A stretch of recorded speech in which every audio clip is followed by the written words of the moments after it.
So, in today's technological world, we know that artificial intelligence and robotics are taking over. Um, those are the cutting edge technologies. So, what is your take on the interaction of such technologies with the uh, intersection of such technologies and ancient practices such as meditations and yoga? Are you sure I'm real?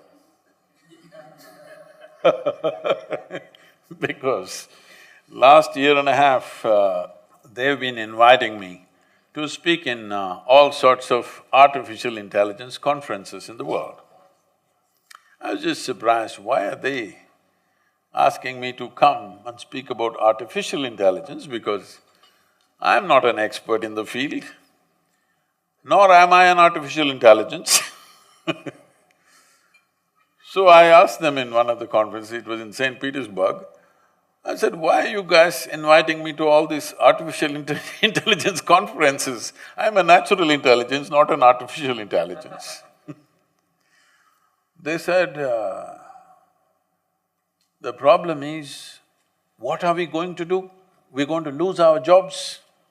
These are all professors in big universities, in MIT and in Harvard and these kind of places. They're asking me, what are we going to do in another 10 years' time? Because everything that we know, everything that was sacred till now, suddenly is going to be there on a little gadget. You must understand this, what artificial intelligence means is accumulation of information, analyzing it and projecting it the way you want at a given moment will no more be considered as a valuable thing in human faculty. Because a simple gadget will do it much better than any human being. Already that Google lady is looking smarter than any of you, isn't it? She looks smarter than me, it's okay, I'm not educated, but you guys she's looking smarter than any of us or no? Anything you ask without batting an eyelid, she tells us.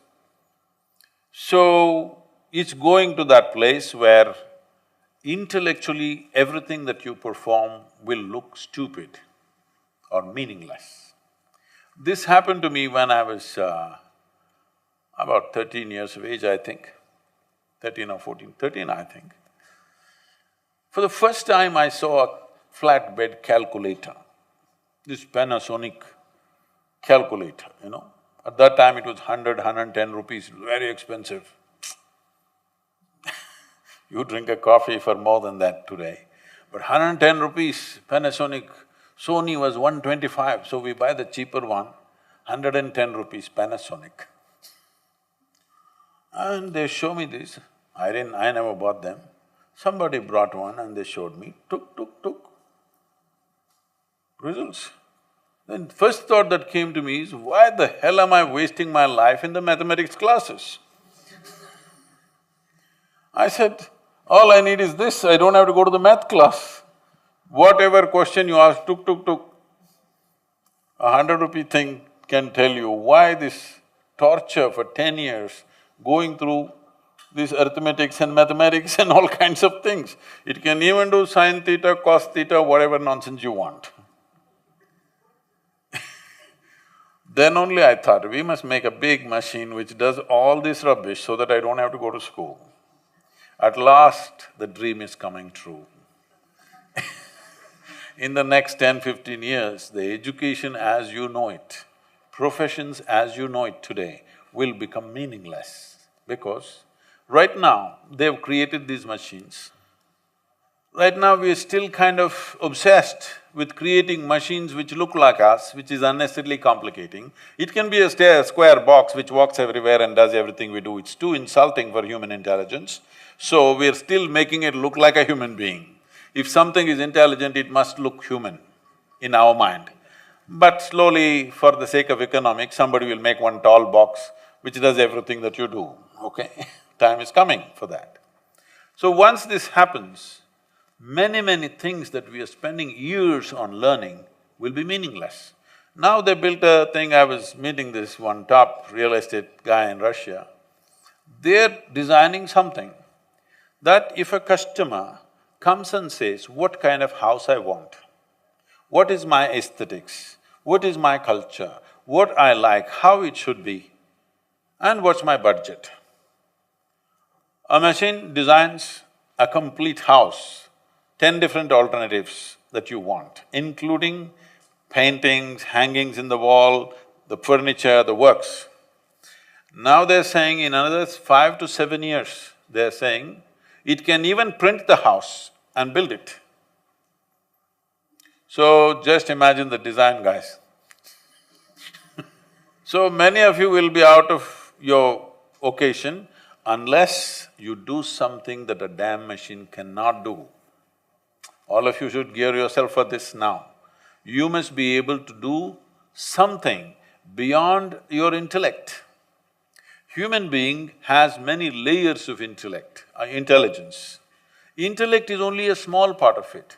Right now, our education system is completely dedicated to intellectual development of the human being, and we think that's the grandest way to live. No, it is not. We can explore that if we have the time. But in the yogic way of looking at things, we look at human intelligence as 16 parts. If you explore other dimensions of intelligence, only then you will be relevant when everything intellectual. Intellectual means your intellect cannot function without accumulated data. Yes or no? Hello? Your intellect cannot function without accumulated data, is that so? Now, whatever is data assimilation, analysis and execution of that analysis, a machine will do better than you.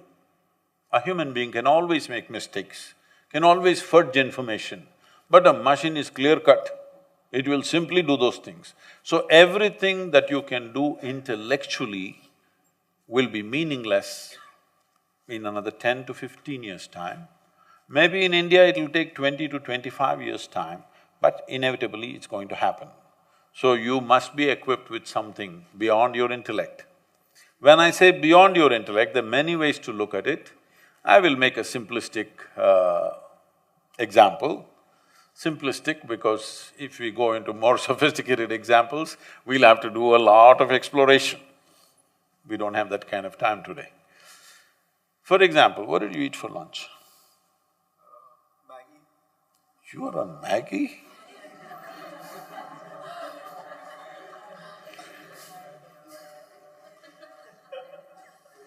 Can't you… somebody take care of his nourishment? He's on Maggie? Okay, even if you eat the noodle, a noodle doesn't look like him, doesn't feel like him, nothing. But this noodle he eats, within 3-4 hours' time, this Maggi noodle has become a human being, isn't it? Yeah, part of it. It's become part of the system. So you are manufacturing such a complex machine with Maggi noodles.